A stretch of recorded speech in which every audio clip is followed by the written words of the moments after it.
Life in a world that keeps changing. Think that it's progress you're making. Copy and paste pretty faces all the time.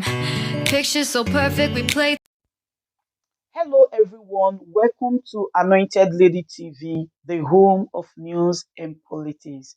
If it is your first time in this channel, you are highly welcome. Thank you so much for stopping by. And if you like what we do on this channel, hit on the subscribe button, also put on the notification bell so you'll be notified by YouTube anytime we drop a new video. And if you are returning subscribers, thank you very much for always coming back to watch our videos. On this platform, we drop videos every day and we react to every video that come our way. And on this very video, I will be watching with you. And after watching, let's go to the comment section and drop our opinion constructively. Like our videos and also share our videos if possible. See you next time in my next video. Can we be witnessing a new world order in the making? Leaders of the 5 Brics nations have invited another 6 countries to join the alliance. Argentina, Egypt, Ethiopia, Iran, Saudi Arabia and the United Arab Emirates could become members next year, creating a bloc of desperate nations spanning a range of geography and economic development. South African President Cyril Ramaphosa announced the decision on the final day of the BRICS summit in Johannesburg after hosting the leaders of Brazil, India and China. In the meantime, Nigeria's Vice President Kashim Shettima was also at the summit's closing session, representing President Bola Tinubu. During his address, he said Nigeria is looking forward to working closely with BRICS members and other regional alliances to foster partnerships that sustain growth. Take a listen. Within the Economic Advisory Council, the National Assembly and the Executive Council are concluded and adopted. Well, Nigeria's Vice President Kashim Shettima speaking about the possible future of Nigeria with other BRIC nations. Well, for more on this, I'm joined live from our Lagos studios by Dr. Victor Ohai. He's a global affairs analyst. Dr. Ohai, good to see you and thanks for your time. It's almost 139 years since we saw the partitioning of Africa by Europe. Remember the Berlin Conference, which pitched Nigeria towards the West. 63 years, Nigeria has partnered with the West. What do you think about Nigeria's future, knowing full well of the benefit that South Africa is getting from the BRIC nations? Well, thank you very much for that question. We were one of the 40-some countries that applied to be members of BRICS. So clearly, it's something that we desire as a nation and that we would desperately want. As you know, the world shifted from bipolarity, which lasted between 1945 and 1989 with the collapse of the Soviet Union, to a unipolar system dominated by the US. What you now see is a situation where we're moving into a multipolar system now, where the whole world, you can have a choice, basically. Unlike in the past where, as a country, if anything happens, because there was just one dominant power, you could be sanctioned. And you can see from the character of, or the makeup of the BRICS nation and even the new countries that have been admitted, countries like, they have so many things in common, except for perhaps South Africa. But if you look at countries like Iran, China, Russia, Saudi Arabia, and the rest, these are people who have been browbeaten into falling in line, and both economically and in terms of security. For Nigeria, we need to be able to align with the new world order, if you ask me, because what has happened before has not really benefited us. It is unfortunate that we are always slow in taking decisions. I recall that on this same station, a while back, while the African Continental Free Trade Agreement was being negotiated, whereas Nigeria should have been at the table from the beginning, we were foot dragging, and then we started playing catch up later. Something we should have been right at the head of, so that we can dictate. Now, South Africa can decide when Nigeria can come in, and obviously they are now positioning themselves as a leader in the continent. So this is something that is desirable for us. I mean, if you look at one of the things that has destroyed our economy, as you and I know, is this issue of, if you recall, IMF with its conditionalities, from the time of Babangida, and then you talk about the World Bank, and all the structural adjustment policies that never really benefited us, but rather, caused our economy to plummet southwards. But now we can have, with the New Development Bank, you can see that they have no such conditions. They give you loans without determining how you must run your economy or what conditions you must meet or whether it must be, friendly in certain areas or things that they want you to do, which may not have anything to do with finance or economy.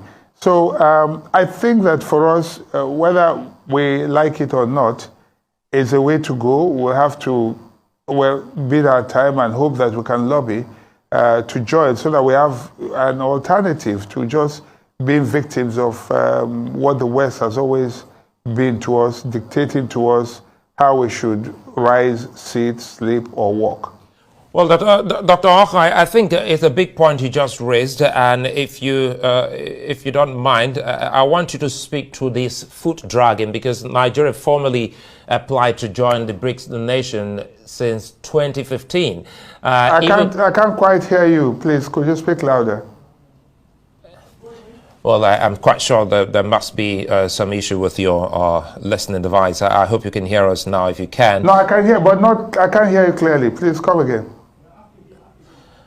Well, Nigeria officially applied for membership of BRIC Nation in 2015, and that's also coming on the back of the AFDB. Speaking of the trade between BRICS and Africa, which rose to as much as $340 billion in 2012. Help us make sense of the future that this will help us form, especially knowing that one of the key benefits is winning off the dollar. Okay, that's that's a very good question. As you know, we had attempted in the recent past to see how we could begin to toy with the idea of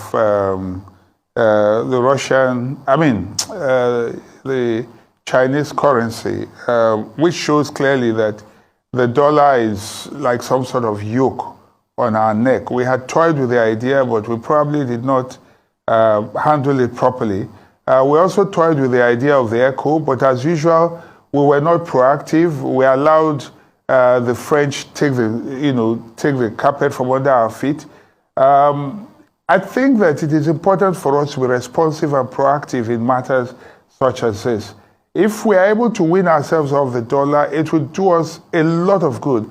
I see a situation where, if you look at what the BRICS countries are planning now, the BRICS plus, as the case may be at the end of the day, de-dollarization may not happen overnight, but they are also very smart. They know the world is watching, and so they've asked their finance ministers to go and sit down and work on it away from prying eyes.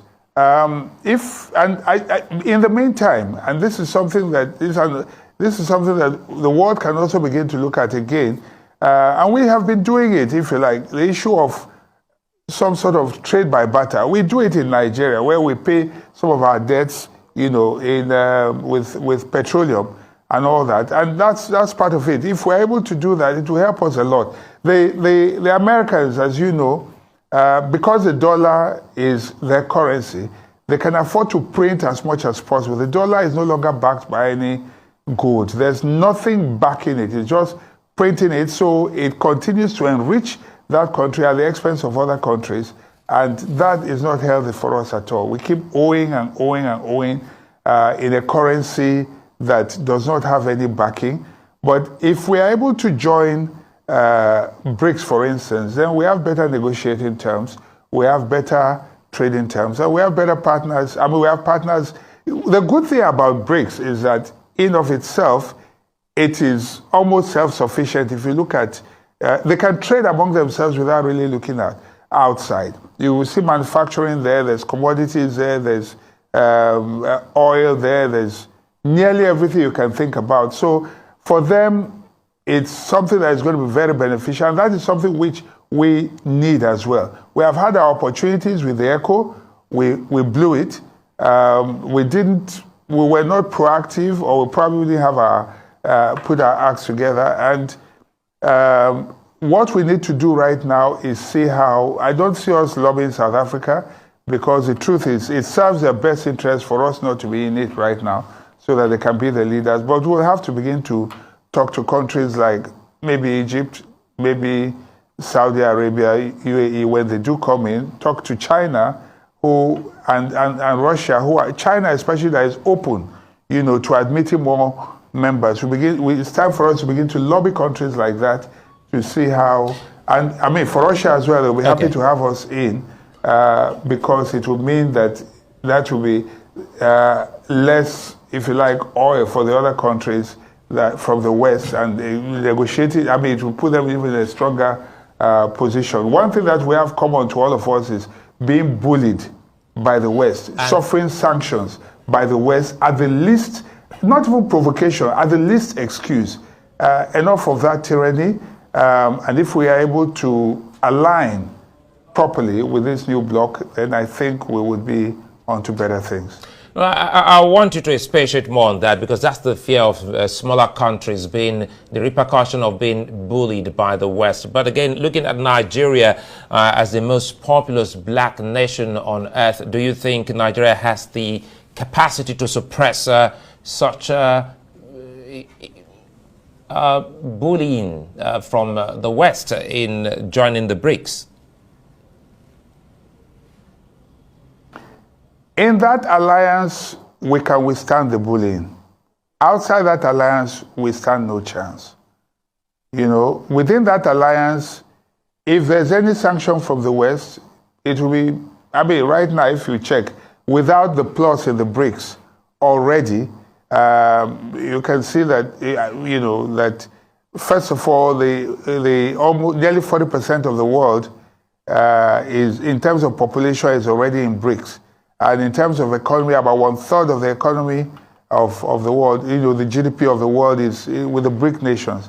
And within the BRICS, I talked about self-sufficiency.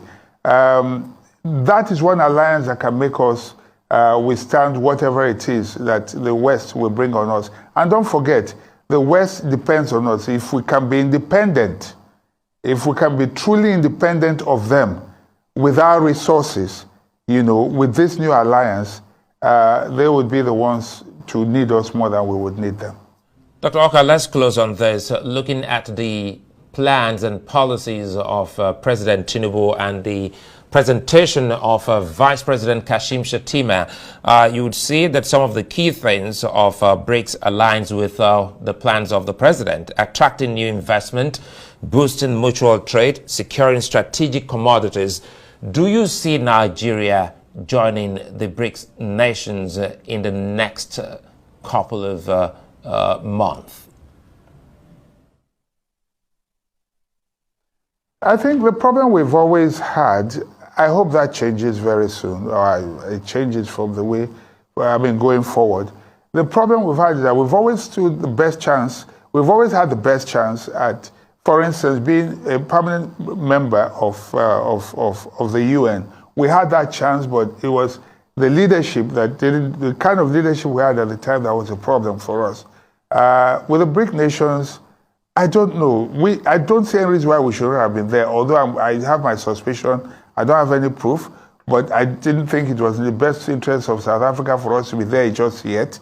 I listened, what Shettima said and all that. For us, we need to have a voice, to be a voice in the room. We cannot be negotiating from outside. We may align with what they believe in, and what they believe in may align with our trade, economic, and foreign policy, But it's not the same thing because we are outsiders. It's like what we are with the G7. You know, that's a core group. We cannot be playing from outside. We need to be on the table when these decisions are taken. We cannot be talking about what they are doing being their policies being the kind of things that we want, or that they are in alignment with government's policy. No, we must find a way to not only be at that table, but to sit on that table and take decisions. I think that that's what we should be working towards right now if we truly want to benefit, not just from there, but also have better negotiating power, you know, when we trade globally. The BRIC as a group is a very strong economic bloc right now, and they have better negotiating power than Nigeria just standing alone, especially in the midst of a fractured ECOWAS right now, which, as far as I'm concerned, is no longer one single unit because of what has happened in recent times. Dr. Victor, hi. Many thanks. Ladies and gentlemen, good day, my brothers and sisters, my mummies and my daddies over there. Is your sister again, your doctor, your friend, your girl, Anointed Lady TV. Please, if today is your first time of coming across my YouTube channel, please do subscribe for me. Subscribe and turn on the notification bell. So each time I upload any video, you will be notified. So in this my channel, I will be bringing up many things to you in which you will benefit from it. I do talk show, I do news, anything you want to talk about, I am into it. Please subscribe and turn on the notification bell. So each time I upload any video or each time I'm on live on YouTube, you will be notified. Thank you very much for always being there for me. Please do subscribe for me, and as you do so, God will richly bless you and meet your heart desire. Thank you very much. I love you all. Ladies and gentlemen, good day, my brothers and sisters, my mummies and my daddies over there. Is your sister again, your doctor, your friend, your girl, Anointed Lady TV. Please, if today is your first time of coming across my YouTube channel, please do subscribe for me. Subscribe and turn on the notification bell. So each time I upload any video, you will be notified. So in this my channel, I will be bringing up many things to you in which you will benefit from it. I do talk show, I do news, anything you want to talk about, I am into it. Please subscribe and turn on the notification bell. So each time I upload any video or each time I'm on live on YouTube, you will be notified. Thank you very much for always being there for me. Please do subscribe for me, and as you do so, God will richly bless you and meet your heart desire. Thank you very much. I love you all. Ladies and gentlemen, good day, my brothers and sisters, my mummies and my daddies over there. Is your sister again, your doctor, your friend, your girl, Anointed Lady TV. Please, if today is your first time of coming across my YouTube channel, please do subscribe for me. Subscribe and turn on the notification bell. So each time I upload any video, you will be notified. So in this my channel, I will be bringing up many things to you in which you will benefit from it. I do talk show, I do news, anything you want to talk about, I am into it. Please subscribe and turn on the notification bell. So each time I upload any video or each time I'm on live on YouTube, you will be notified. Thank you very much for always being there for me. Please do subscribe for me, and as you do so, God will richly bless you and meet your heart desire. Thank you very much. I love you all. Ladies and gentlemen, good day, my brothers and sisters, my mummies and my daddies over there. Is your sister again, your doctor, your friend, your girl, Anointed Lady TV. Please, if today is your first time of coming across my YouTube channel, please do subscribe for me. Subscribe and turn on the notification bell. So each time I upload any video, you will be notified. So in this my channel, I will be bringing up many things to you in which you will benefit from it. I do talk show, I do news, anything you want to talk about, I am into it. Please subscribe and turn on the notification bell. So each time I upload any video or each time I'm on live on YouTube, you will be notified. Thank you very much for always being there for me. Please do subscribe for me, and as you do so, God will richly bless you and meet your heart desire. Thank you very much. I love you all.